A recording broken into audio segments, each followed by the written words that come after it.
tenemos como título El Hijo de Dios, la gran luz, y vamos a hacer un paso, vamos a hacer lectura de Mateo, capítulo 4, versículos 1 al 22.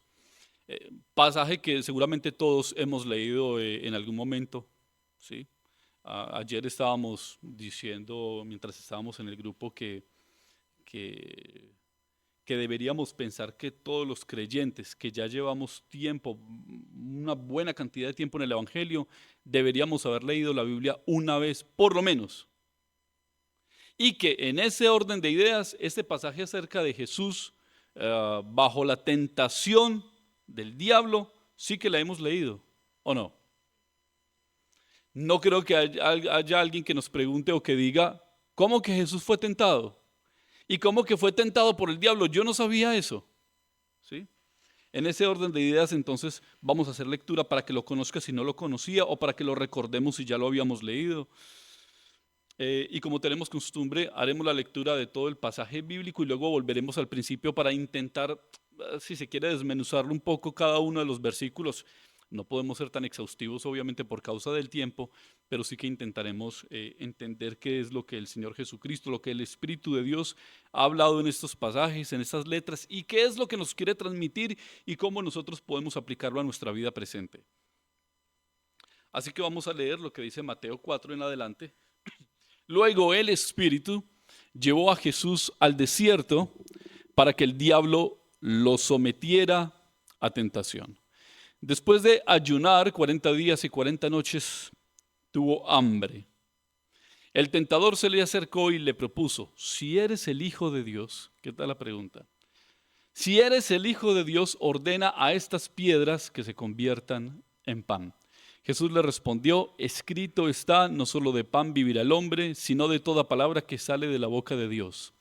Luego el diablo lo llevó a la ciudad santa e hizo que se pusiera de pie sobre la parte más alta del templo y le dijo, si eres el Hijo de Dios, tírate abajo, porque escrito está, ordenará que sus ángeles te sostengan en sus manos para que no tropieces con piedra alguna.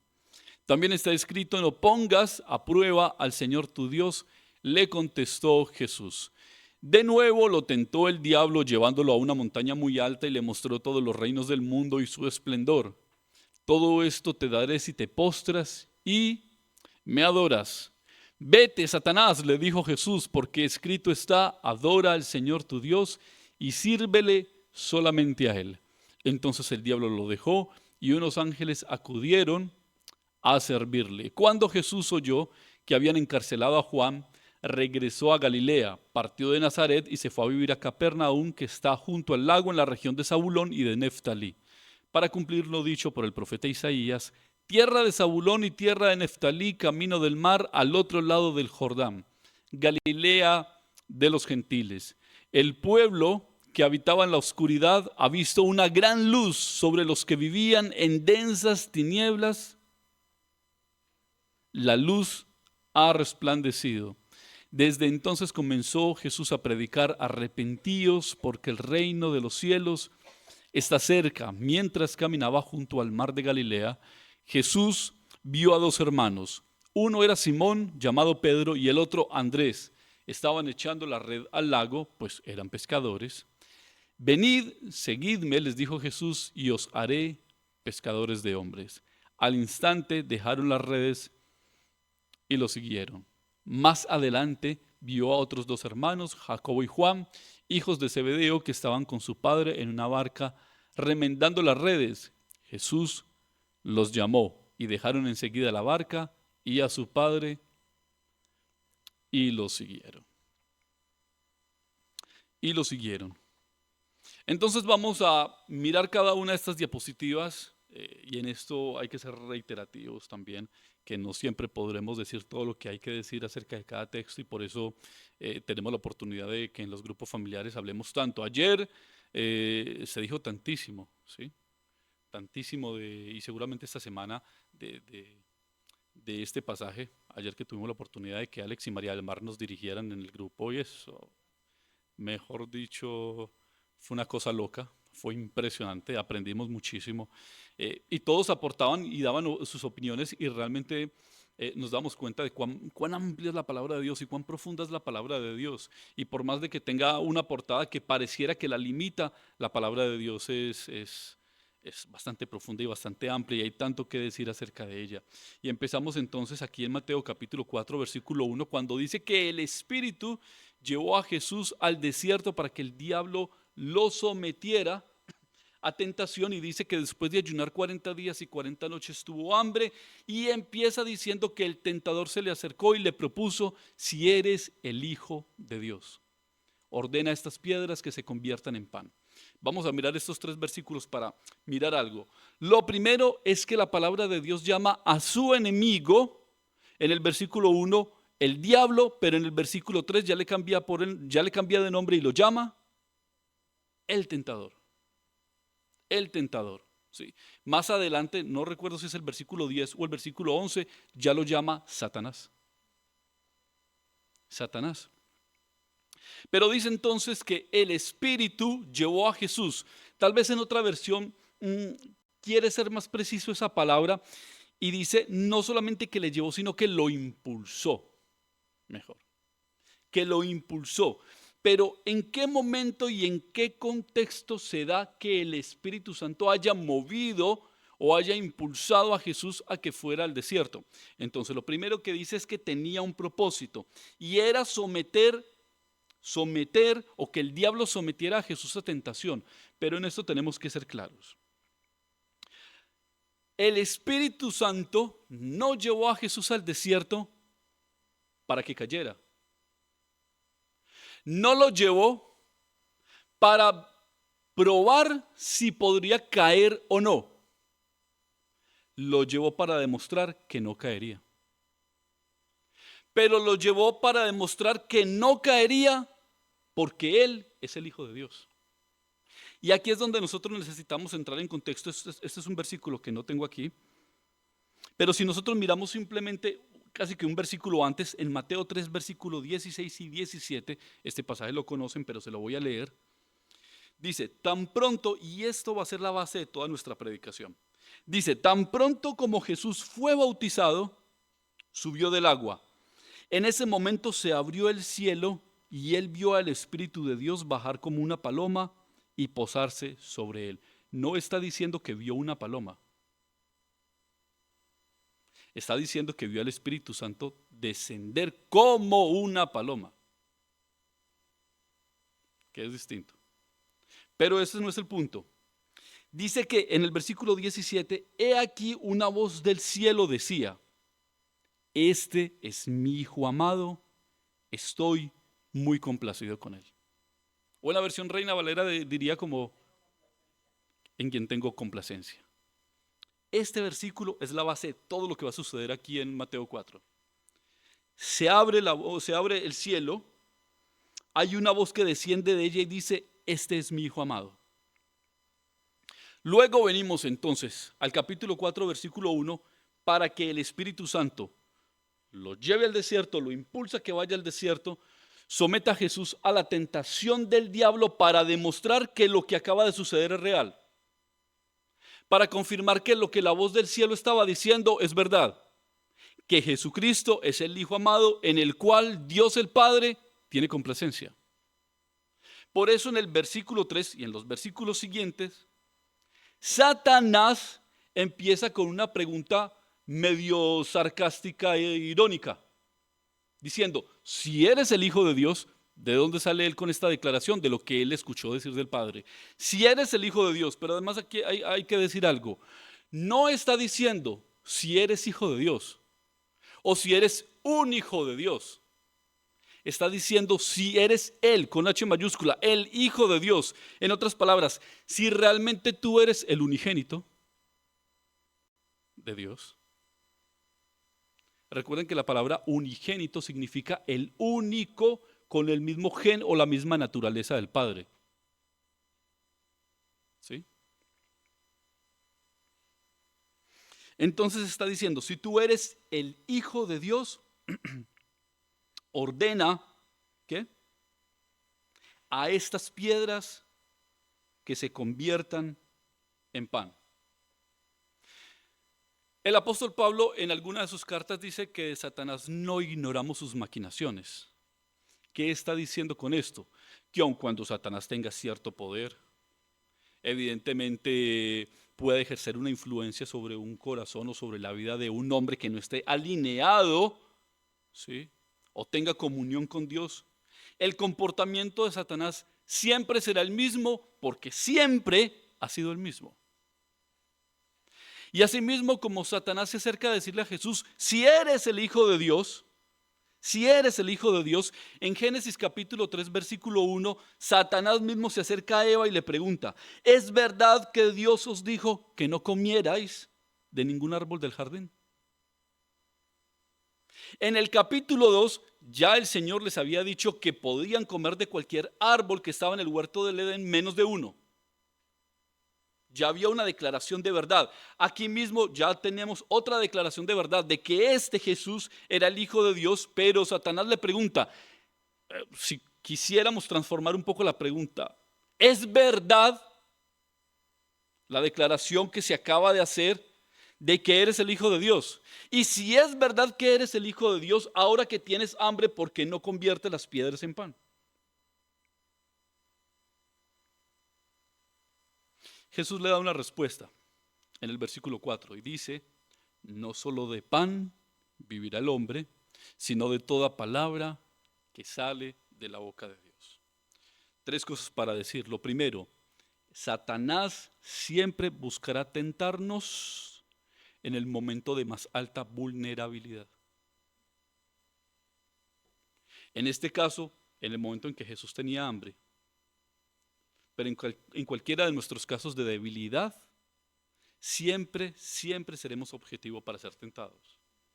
De hecho, uno de los momentos donde el hombre, esto incluye el hombre y la mujer, donde el hombre, el creyente, podría ser tentado, escuchen esto, es en un momento de cansancio físico. Por eso, el trabajo es un deber, pero el descanso también es un deber. Es una obligación.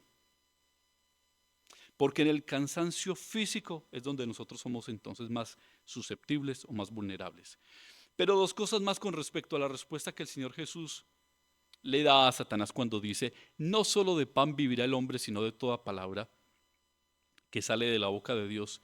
Tiene entonces en ese orden de ideas dos direcciones. Lo primero es que Jesús le está diciendo que no necesita para sostenerse de pan, de alimento físico, porque quien lo sostiene es Dios con su palabra por el Espíritu Santo. ¿Sí? Pero lo segundo es que Jesús le está diciendo a Satanás que él no necesita transformar las piedras en pan para confirmar que él es el Hijo de Dios, porque quien confirma esa verdad es Dios en esa declaración de que él es su Hijo amado en quien él tiene complacencia. No es necesario que obre un milagro, el Padre ya así lo ha declarado. ¿Sí? Y luego entonces miramos en el versículo 5, viene y se acerca nuevamente Satanás con un segundo momento de tentación cuando le dice, luego el diablo lo llevó a la ciudad santa e hizo que se pusiera de pie sobre la parte más alta del templo, y le dijo, si eres el Hijo de Dios, no olviden esa frase, no si eres hijo, sino el Hijo de Dios, tírate abajo porque escrito está. Qué interesante, eso lo estábamos conversando ayer. Entendiendo Satanás que Jesús le estaba respondiendo con un escrito está, Satanás ahora lo ataca con un escrito está. Ordenará que sus ángeles te sostengan en sus manos para que no tropieces con piedra alguna.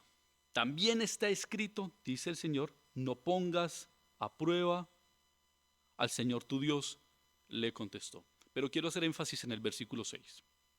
Dice, ordenará que sus ángeles te sostengan en sus manos para que no tropieces con piedra alguna. Y es verdad que el diablo estaba citando las escrituras. Y de hecho, lo estábamos comentando ayer, el texto que está citando está en el Salmo capítulo 91. Pero la realidad es que un texto fuera de contexto se convierte en un pretexto. Porque además de que cito casi que el Salmo 91 en su totalidad, alguna fracción de ella sí que no la citó, pero no solamente eso, sino que la sacó de contexto. El Salmo 91 en los versículos 9 al 12 dice algo como esto. Ya que has puesto al Señor por tu refugio, al Altísimo por tu protección, ningún mal habrá de sobrevenirte, ninguna calamidad llegará a tu hogar, porque Él ordenará, está diciendo el Salmo, porque Él ordenará que sus ángeles te cuiden en todos sus caminos, cosa que no dice aquí por lo menos de forma completa, porque para que sus ángeles, te cuiden en todos sus caminos, con sus propias manos te levantarán para que no tropieces con piedra alguna. El punto del Salmo 91 es que evidentemente Dios ha ofrecido y ha prometido protección y cuidado en todos los caminos de aquellos que se sujeten a la voluntad de Dios y que vivan bajo la voluntad de Dios.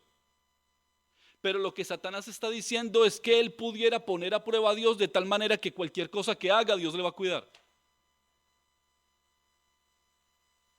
E incluso corta una fracción del Salmo 91 para decirle que si se lanza desde la parte más alta del templo, los ángeles lo recogerán. Pero eso no dice el Salmo 91. El Salmo 91 sí habla de que los ángeles le cuidarían y le guardarían en cualquier momento de dolor o en cualquier momento de prueba, en cualquier momento de angustia, pero no si prueba al Señor. Pero no si somete a prueba al Señor. Hay una frase de la cual no estamos claros si es de Jim Elliot o de Billy Graham que decía o que dice: la gracia de Dios no te alcanzará donde la voluntad de Dios no haya. La gracia de Dios no te alcanzará donde la voluntad de Dios no haya. Y en ese orden de ideas, era improbable que Jesús, lanzándose de allí, probando al Señor, haciendo lo que no debía hacer, pretendiera que la gracia de Dios le cubriera. Y esa nunca fue la intención del Salmo 91, pero sí que era la intención del diablo. Ahora, en el versículo 7 entonces, lo reiteramos, dice: no pongas a prueba al Señor tu Dios. ¿Qué está diciendo entonces el Señor Jesucristo en este sentido? Lo primero es que Él no accede a la tentación a la cual está incitando el diablo, primero por obediencia a las Escrituras, diciendo: no vamos a tentar al Señor a nuestro Dios, porque esto no es ley, no es norma, no es permitido. Pero lo más interesante es que ahora Jesús le habla desde su perspectiva como Dios a Satanás, dándole la orden de que él no puede probar o tentar a Jesucristo, porque Jesucristo es su Señor y su Dios. ¿Sí? Y cuando miramos entonces los versículos 8 al 11, viene una, entre comillas, última tentación. Cuando dice en el versículo 8: de nuevo lo tentó el diablo, llevándolo a una montaña muy alta, y le mostró todos los reinos del mundo y su esplendor. Todo esto te daré si te postras y me adoras. Vete, Satanás, le dijo Jesús, porque escrito está: adora al Señor tu Dios y sírvele solamente a Él. Entonces el diablo lo dejó y unos ángeles acudieron a servirle. Y nos damos cuenta que el versículo 11 está cumpliendo lo que efectivamente Satanás intentaba decirle desde el Salmo 91. Que efectivamente vendrían ángeles a servirle. ¿Pero cuándo? En el momento en que Jesucristo, así como dice el Salmo 91, se guardara en todos los caminos del Señor, para que pudiera entonces tener la experiencia de que los ángeles le guardaran. No podemos decir, es muy difícil asumir que Jesucristo fue llevado literalmente a un monte tan alto, donde Jesucristo pudiera ver todos los reinos del mundo. Posiblemente sí, posiblemente no. Algunos asumen que fue mejor una experiencia espiritual que le permitió a Jesús ver todos los reinos del mundo y cómo Satanás entonces le pedía que si se postraba y le adoraba, él sería heredero de todo, olvidando que el Hijo de Dios ya es Señor de todo. ¿Sí? Ya es Señor de todo. Pero dice, todo esto te daré entonces si te postras y me adoras. Y él le dice, vete Satanás, le dijo Jesús, porque escrito está, adora al Señor tu Dios y sírvele solamente a Él. Mostrando Jesús en este versículo que para esto había venido. No solamente rechazó la tentación con una palabra, sino que le enseñó Jesucristo para qué estaba. Para adorar al Señor y para servirle. Para adorar al Señor y para servirle. Pero al terminar esto, hay algo que Mateo no nos dice, pero que Lucas sí que nos dice. En el capítulo 4. Y dice que cuando terminó este proceso de tentación, Satanás se fue, pero escuchen esto, Satanás se fue, pero solo por un tiempo. Lucas capítulo 4, versículo 13. Así que el diablo, habiendo agotado todo recurso de tentación, lo dejó hasta otra oportunidad. Es decir, que esta no sería la única o el único momento donde el diablo tentaría a Jesús. Y nos daremos cuenta más adelante de qué otras maneras el diablo intentó persuadir a Jesús de dejar su lugar de honra. Y luego dice el versículo 12, cuando Jesús oyó que habían encarcelado a Juan, regresó a Galilea, partió de Nazaret y se fue a vivir a Capernaum, que está junto al lago de la región de Zabulón y de Neftalí, para cumplir lo dicho por el profeta Isaías. Tierra de Zabulón y tierra de Neftalí, camino del mar al otro lado del Jordán, Galilea de los gentiles, el pueblo que habitaba en la oscuridad, ha visto una gran luz sobre los que vivían en densas tinieblas, la luz ha resplandecido. Y en esto la palabra de Dios está citando a Isaías capítulo 9, versículos 1 y 2, que lo quiero leer, cuando dice, a pesar de todo, no habrá más penumbra para la que estuvo angustiada. En el pasado Dios humilló a la tierra de Zabulón y a la tierra de Neftalí, pero en el futuro honrará a Galilea, tierra de paganos, en el camino del mar al otro lado del Jordán. El pueblo que andaba en la oscuridad ha visto una gran luz sobre los que vivían en densas tinieblas. La luz ha resplandecido. La luz ha resplandecido. Y entonces el versículo 17, que es clave, nos termina diciendo que el Señor empieza a predicar diciendo, arrepentidos porque el reino de los cielos se ha acercado. Arrepentidos porque el reino de los cielos se ha acercado. ¿De qué manera entonces podemos decir que según este contexto el reino de los cielos se acercó? Primero, que después de que el Hijo de Dios, por declaración del Padre, fuera confirmado delante de los testigos, que este era el verdadero Hijo de Dios, primero, pero que después de que fue probado por Satanás y se sostuvo en pie a través del poder del Espíritu Santo por su palabra, ahora Jesucristo primero se muestra a una región llena de gentiles, llena de paganos, en la región de Galilea, como la gran luz. Esa es la primera manifestación de cómo el reino de los cielos se acerca. Que la gran luz en una región llena de tinieblas se hace presente. Se hace presente. Lo segundo, ¿cómo entonces podemos entender que el reino de los cielos se ha acercado? No solamente que la gran luz en el Hijo de Dios se ha presentado en medio de las tinieblas, sino que los llama a que se arrepientan de sus caminos. A que se arrepientan de sus caminos. Pero además, haciendo lo que sucede más adelante, y es que no solamente los llama a que se arrepientan, sino que en medio de esta región llama a 4 hombres para que se vuelvan, para que dejen todo lo que tenían, para que dejen todo lo que hacían y le sigan, para que ellos sean, después de él, los encargados de expandir el reino de los cielos. E incluso de esos 4 hombres son 3 los que normalmente permanecen con Jesús en los momentos más íntimos: Juan, Jacobo y Pedro. En un momento tan especial, por ejemplo, como la transfiguración. Y es que el círculo de Jesús siempre se fue haciendo más pequeño. En el momento en que Cristo ascendió a los cielos eran 500 personas como testigos. Cuando el Espíritu de Dios en Hechos 2 vino al aposento alto, ya no eran sino 120. Y de entre todos ellos Jesucristo enviaba de en dos a 70 personas para predicar el Evangelio. Y en medio de todos ellos eran 12 los discípulos. Pero tan solo eran 3 los que pudieron ver anticipadamente su gloria: Juan, Jacobo y Pedro, a quienes les llamó en unas circunstancias bastante similares.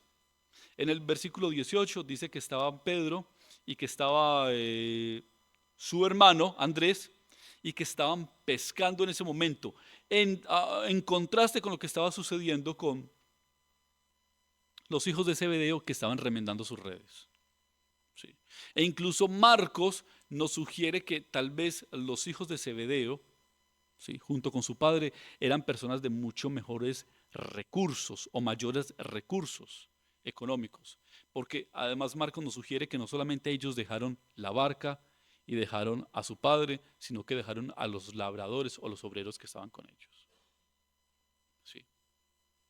Y escuchando entonces el mensaje de Jesús, el llamado a arrepentirse, lo dejaron todo. Lo dejaron todo.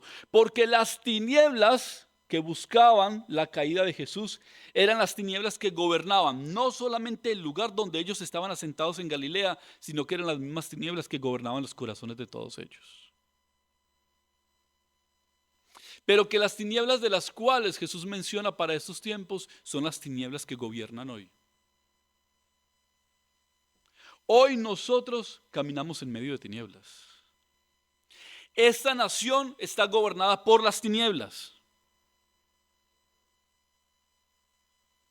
Escuchaba, aún cuando estamos viendo luz, escuchaba a alguien decir que tan solo hasta hace, no sé, 10 o 15 años, la población evangélica en España era más o menos del 0.2%. Y que a hoy ya estamos hablando del 2%. Parece pequeño, pero es grande con referencia a ese punto. Pero aún así, las tinieblas gobiernan en esta nación, y no solamente lo digo por el gobierno, donde hay bastante tinieblas. Comenzando por el presidente, comenzando por todos sus ministros, ateos, incrédulos, incircuncisos estos, promotores de maldad, promotores de inmoralidad, promotores de rebeldía, promotores de movimientos progresistas, perversos, inmorales, antibíblicos, alineados con otro tipo de gobiernos de la misma estirpe y miseria en otras naciones, y que han influenciado a los hombres y las mujeres de esas naciones para que abracen la oscuridad y a lo bueno lo llamen malo y a lo malo lo llamen bueno.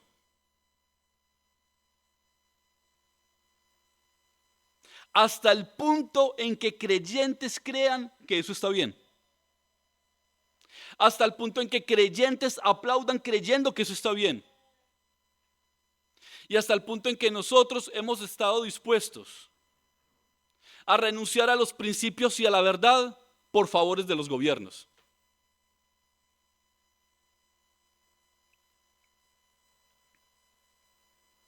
¿Qué nos dice entonces las Escrituras acerca de esto que hemos visto? ¿Qué más nos dice mejor? En Hebreos capítulo 4 versículos 15 al 16 dice: porque no tenemos un sumo sacerdote incapaz de compadecerse de nuestras debilidades, sino uno que ha sido tentado en todo de la misma manera que nosotros, aunque sin pecado. Así que acerquémonos confiadamente al trono de la gracia para recibir misericordia y hallar la gracia que nos ayude en el momento que más lo necesitamos. ¿Sabe cuál es el momento en que más lo necesitamos ya? Hoy, en este momento. No mañana, hoy. Hoy, ahora. Jesucristo entonces padeció la tentación no solamente para demostrar que verdaderamente Él era el Hijo de Dios,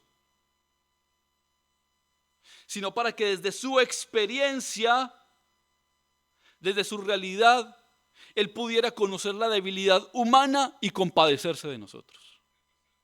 Tener misericordia de nosotros. apoyarnos en nuestros momentos más difíciles, más débiles, más complicados. Evidentemente nosotros tenemos un Dios que es fuego consumidor y que es un Dios que es juez justo y que juzgará todas las cosas, las que vemos y las que no vemos. Pero es un Dios bastante compasivo. Tan compasivo que si Dios pagara a cada uno de nosotros lo que nosotros hemos hecho, ninguno de nosotros estaría ahora sentados escuchando la palabra de Dios. No somos nosotros merecedores de su misericordia, no somos merecedores de su gracia, no somos merecedores de su favor, no somos merecedores del aire que nosotros respiramos, de la familia que tenemos, de los alimentos que tomamos, de la congregación donde estamos. No somos merecedores de haber sido ungidos con su Santo Espíritu, de tener una Biblia en la mano, pero la tenemos porque Dios es un Dios compasivo, que lo padeció todo a través de las tentaciones y entiende que nosotros somos débiles y entiende que nosotros somos frágiles. Pero esa experiencia ahora nos da la posibilidad de que nos acerquemos confiadamente al trono de su gracia, para que recibamos misericordia. Nuestra confianza está puesta en los lugares donde no debe ponerse. Pero ahora nosotros tenemos la oportunidad de acceder, de acercarnos, de clamar al Señor. Estamos delante de un Dios que fue tentado en todo, pero sin pecado. Tan solo este texto bastaría, solo este texto bastaría para demostrar que no hay ninguno como Jesús. Porque la pregunta sería, ¿y por qué nosotros no podríamos seguir a Mahoma, por ejemplo? O a Buda, o a cualquiera de estos. ¿Por qué? ¿Cuál es la diferencia de Jesús con respecto a ellos? Que fue tentado en todo, pero sin pecado. Nunca pecó. No estamos hablando de un Señor Jesús excelente, no estamos hablando de un hombre excelente. No estamos hablando de un hombre grandioso. No estamos hablando de un hombre santo. Estamos hablando de nuestro Señor. Y no solamente de nuestro Señor, sino de el Señor. Porque no estamos hablando de que Jesús es el Señor de los cristianos. No, Jesucristo no es el Señor de los cristianos. Él es el Rey de toda la creación. ¿Sí? Y luego miramos entonces en Juan capítulo 1, versículos 4 al 5, cuando dice que en Él estaba la vida. Y la vida era la luz de la humanidad. Esta luz resplandece en las tinieblas y las tinieblas no han podido y no podrán extinguirlas. Una vez más Jesús se dirigió a la gente en Juan 8:12 y les dijo: yo soy la luz del mundo. El que me sigue no andará en tinieblas, sino que tendrá la luz de la vida. En esto nosotros deberíamos mirar no solamente cuáles son las tinieblas de afuera, que son demasiado evidentes, porque como decíamos ahora, los gobiernos, la cultura, la ciencia misma está permeada por la maldad. Pero quiero hacer una aclaración en esto. No es que la ciencia sea mala en sí misma. De hecho, parte del propósito de la ciencia no debería, o la ciencia honesta, no es controvertir o refutar la palabra de Dios, sino al final confirmarla. Honesta. Pero la cultura, la ciencia, está permeada por la maldad, está llena de tinieblas, los gobiernos, los líderes políticos. Más estos líderes políticos comunistas perversos que han dañado tantas naciones, que han destruido nuestras naciones. ¿Sí? Que dicen trabajar para los pobres, pero Jesucristo dijo que los pobres siempre estarán entre vosotros. Y no solamente deberíamos mirar las tinieblas a gran escala, sino cuáles son las tinieblas de nuestra mente y nuestro corazón que no nos dejan vivir a la forma de Dios, que no nos dejan llevar una vida cristiana como deberíamos llevarla, que no nos dejan tener una comunión correcta con nuestro Salvador, con nuestro Señor. ¿Y cuáles son esas tinieblas que no permiten que los de afuera escuchen y acepten el Evangelio?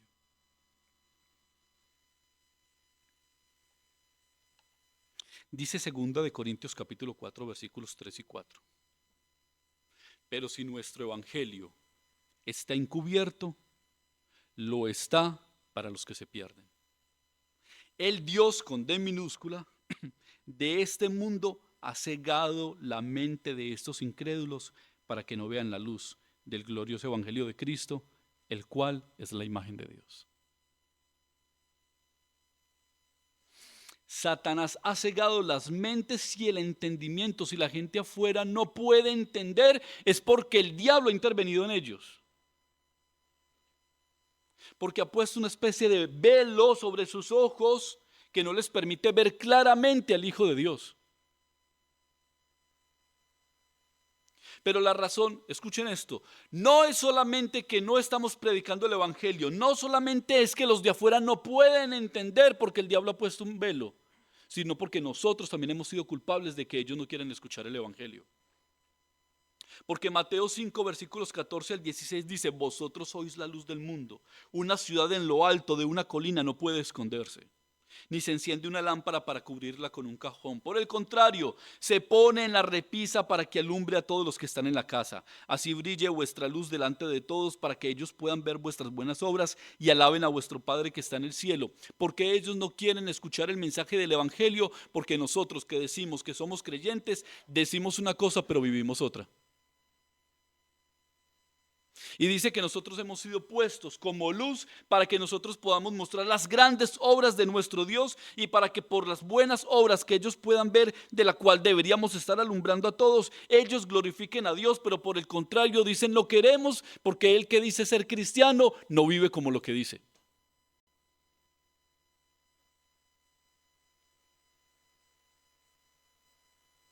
¿Sí?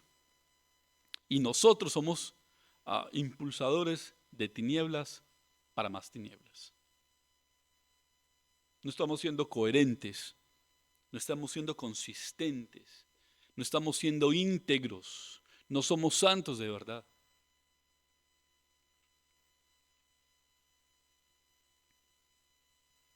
Santiago 4:7, eso a manera de reflexión final dice: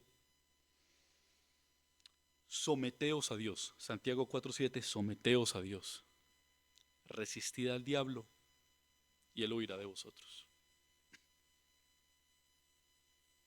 No es que yo ato, que yo desato, que yo amarro, que yo desamarro, que yo le echo fuera. No, no, la Biblia nunca nos ha dado instrucción acerca de ese tipo de situaciones. ¿Cuál es la verdadera guerra espiritual? Someteos a Dios, resistid al diablo y él huirá de vosotros. ¿Cuál es el verdadero tiempo o experiencia de liberación?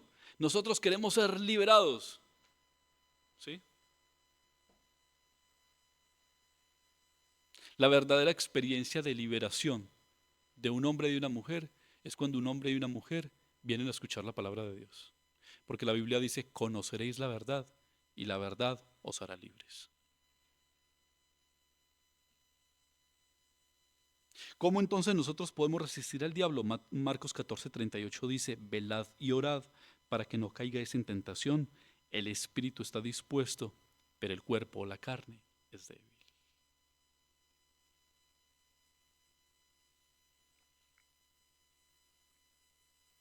En ese orden de ideas,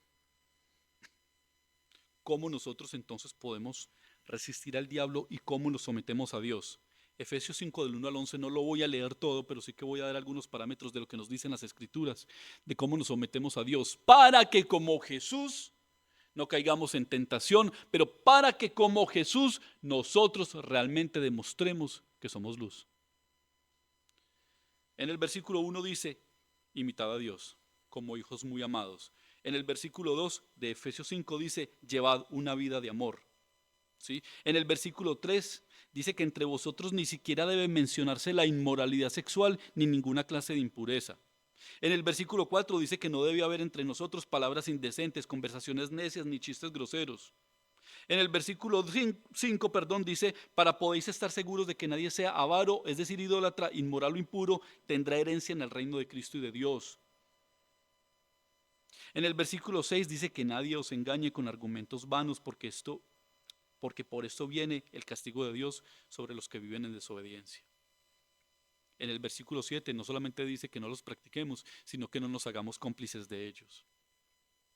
Y el versículo 8 de ese Efesios 5 dice, porque antes erais oscuridad, pero ahora sois luz en el Señor. Vivid como hijos de luz. El fruto de la luz consiste en toda bondad, justicia y verdad. Y comprobad lo que agrada al Señor. No tengáis nada que ver con las obras infructuosas de la oscuridad, sino más bien denunciadlas. No solamente reprenderlas, sino denunciarlas. Denunciarlas. David, muchas gracias por los versículos. Volvemos a la pregunta.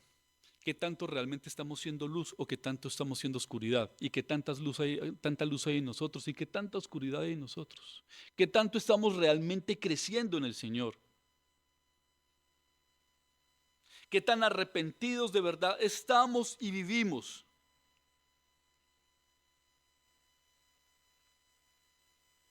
¿Qué tanto estamos nosotros aportando a la extensión del reino de los cielos?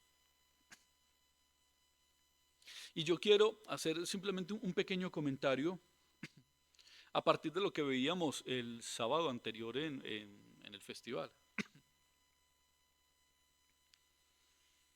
Algo en lo que venía meditando y me parece que es justo hacer este comentario, porque no solamente lo que sucedió en el festival, sino lo que está sucediendo en España es muy especial, ¿sí? De que el Evangelio esté empezando a despertar y que las tinieblas estén empezando a gritar. En todos los canales de televisión, en todas las redes, se están gritando y gimiendo con dolor porque no entienden lo que está pasando.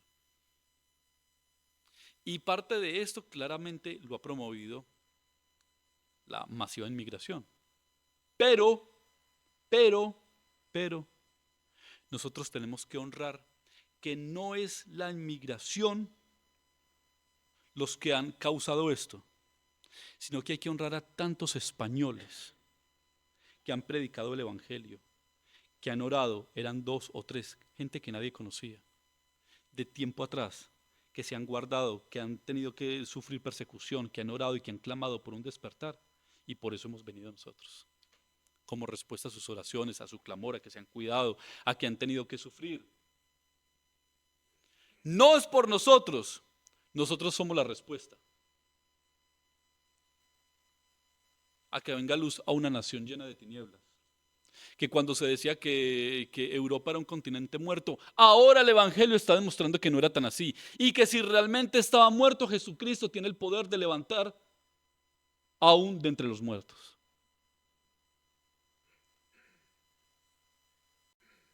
Y tanta gente, tantos españoles que oraron y que clamaron, eh, gracias a Dios por sus vidas, por esos hombres y por esas mujeres que han clamado y que han sufrido por el Evangelio en esta nación.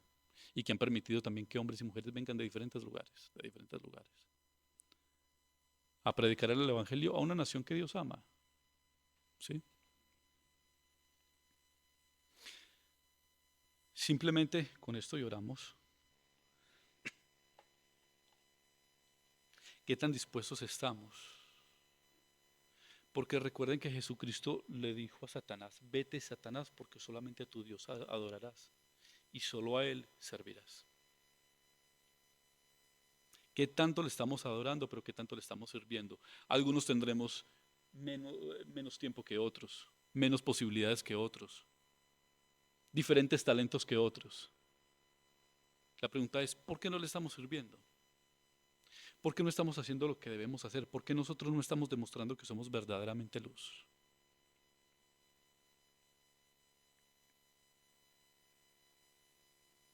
Deberíamos pensar en cómo está nuestra vida delante del Señor hoy y qué tanto deberíamos reconsiderar. Y el hecho de que nosotros podamos reflexionar acerca de nuestros caminos es otro acto de la gracia de Dios. Y deberíamos hoy, para que oremos, pedirle al Señor, Señor, yo te pido que me guardes del maligno, que no me dejes caer, que me fortalezcas en medio de la tentación, porque yo quiero ser luz, porque yo quiero ser parte, porque yo no quiero ver el movimiento o el crecimiento del evangelio mejor en esta nación. No quiero ser espectador, yo quiero ser actor, yo quiero ser partícipe, yo quiero estar ahí. Yo quiero orar por esta nación. Yo quiero que tú me levantes. Yo quiero que tú me ayudes. Yo quiero que me fortalezcas. Hay tinieblas en mi mente, hay tinieblas en mi alma, hay tinieblas en mi corazón. Ayúdame a disipar todas esas tinieblas. Yo quiero caminar en la verdad. Yo quiero vivir conforme a tu voluntad. Yo necesito hacer lo que tú dices que yo haga, que yo debo hacer mejor.